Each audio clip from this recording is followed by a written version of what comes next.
люди, зная или не зная, подписываются на религиозные группы, в них может содержаться радикальный контент. Под видом ислама может там проповеди про семью, про мать, про уважение к родителям.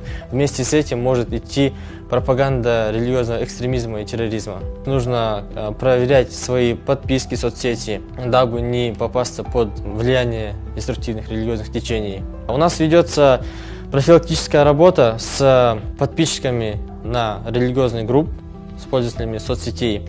То есть мы пишем рекомендательные письма о том, что эта группа может быть опасна для вас, и с рекомендательным письмом отписаться от нее. Традиционный ислам, путь наших предков, как совершали молитву наши предки, наши дедушки, бабушки. Если говорим про нетрадиционные, они не подчиняются духовному управлению мусульман Казахстана, они слушают проповедников западных стран.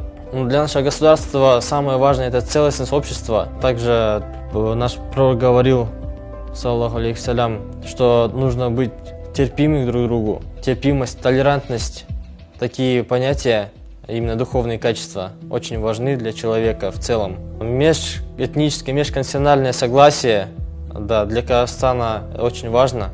И мы показываем пример другим странам в этом направлении. Для нас поддерживать эту ситуацию оставляется наиважнейшим аспектом.